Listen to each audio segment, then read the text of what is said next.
Welcome to Magic Arcanum, I'm Ryan Gomez. Behind the scenes is Nicole Burdick, and we're so glad you're here because it's story time! Streets of New Capenna gave us a tale of angels and demons, crime families and planeswalkers, Halo and, citizen tokens? And deep in the Undercity, something else was happening, something connected to a much larger aspect of the multiverse, but it was easy to miss because it was barely mentioned in the main story. So today, I'm answering the question that has been on everyone's mind since we first landed on New Capenna. What's happening with Urabrask? But first, let me thank Into the AM for sponsoring this video. They have an incredible array of graphic tees. If you've got a favorite Magic card, or plane, or commander deck, you can probably find a shirt that goes with it. And these aren't your big box retailer shirts. Oh no, they're super comfortable, made of premium materials, and have that tailored fit that'll make you the best dressed person at your next FNM or game night. Use promo code Magic Arcanum and you'll save 10% site-wide, or just use the link down below. Either way, you'll be supporting the show, which Nicole and I really appreciate, and you'll be taking one step closer to having a wardrobe as magical as your card collection. Alright, now let's talk about what's happening with Urabrask. Streets of New Capenna had a main story that was told in 5 chapters. They also gave us 5 side stories to further flesh out some of the characters and locations we saw on cards in the set. And then, once the set went on sale, they surprised us with an additional side story, even though it doesn't actually take place on New Capenna. Anyway, for the rest of this video, I am going to assume you are familiar with both the main story for Streets of New Capenna and have a general knowledge of the Phyrexians. But Master Lore Mage Ryan, I hear you saying, I am new to the magic story. How am I supposed to know these things? Lucky for you, I've got videos covering both on this channel, so feel free to check those out if you're not up to speed. The main story does include the planeswalker Vivien, but it is the side story told through her perspective that also brings us nose to beak, face to face with the Praetor that is also on the plane, and that's Urabrask. The story is called The Side of Freedom, and it's a reference to the side Tezzeret describes himself as being on when put to the question by Vivien in the main story. So things open with Tezzeret leading Vivien deep into the Undercity of New Capenna. As they journey through the twisted girders and rusty rebar, it gets darker and darker, until finally Tezzeret removes his overcoat and reveals a crimson light shining from within himself. He confirms to Vivien that it is the Planar Bridge, and he goes on to tell her that it has become corrupted in some way ever since he started using it to transport them. She asks him to clarify that, and he spells it out for her. Them is referring to the Praetors of New Phyrexia.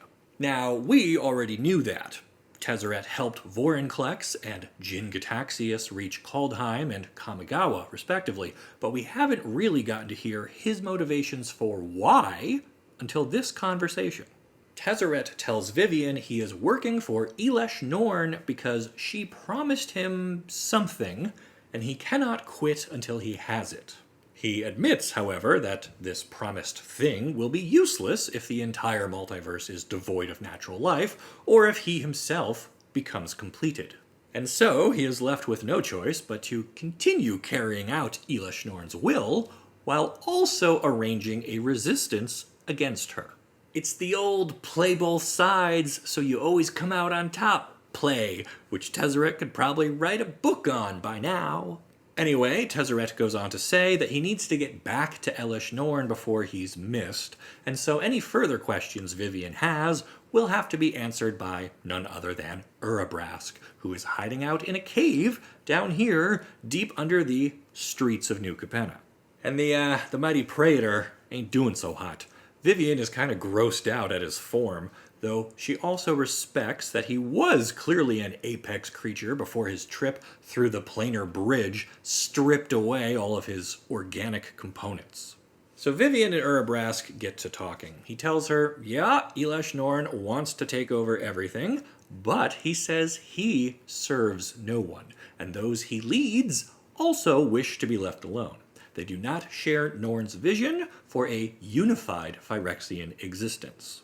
Basically, Elesh Norn wants all life in the multiverse to become Phyrexian, and then for all Phyrexians to bow to her. But Urabrask does not consider this to be progress, so he refuses to give her the Quiet Furnace, which is his territory on New Phyrexia. This is good enough for Vivien, who agrees to support the rebellious Praetor however he needs. He tells her there are two things he's after. Number one is Halo. He knows it's important, but at this point in the story, we don't explicitly know how it was previously used to stop a Phyrexian invasion, but I think the implication here is that he plans to study it and make his own weapons out of it. And the second thing he asks for is Elspeth. He explains to Vivien that Elesh Norn is still terrified of Elspeth, and having her on his side would light the spark of the rebellion. Figuratively speaking, I think.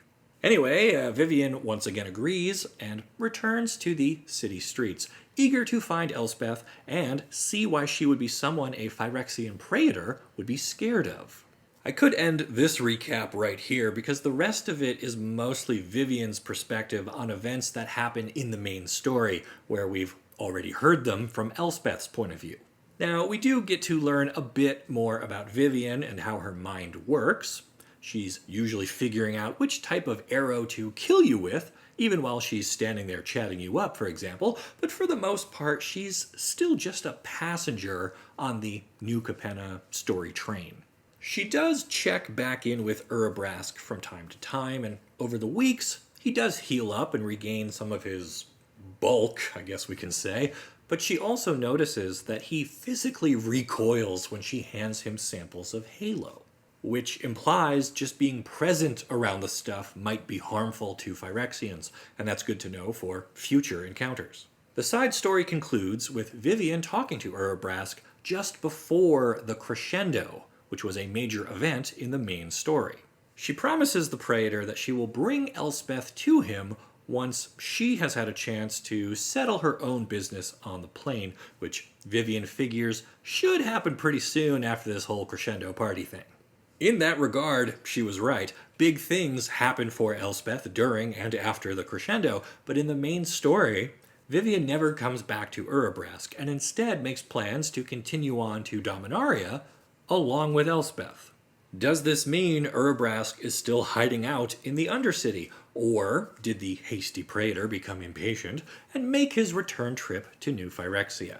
He couldn't do that without help from Tezzeret, which means Tezzeret would know Vivien didn't really keep her promise, and that could lead to conflict if and when they cross paths again. The other relevant side story is called A Garden of Flesh, and it takes place on New Phyrexia, but it does mention Elspeth by name, so I guess that's why it gets shelved with the Streets of New Capenna story. Things open with Elesh Norn preaching to an assembled group of Phyrexian followers. Before her is a member of the Mirren Resistance, and in a display of her own power, Elesh Norn coats the human with a layer of oil that flows from her own wrist.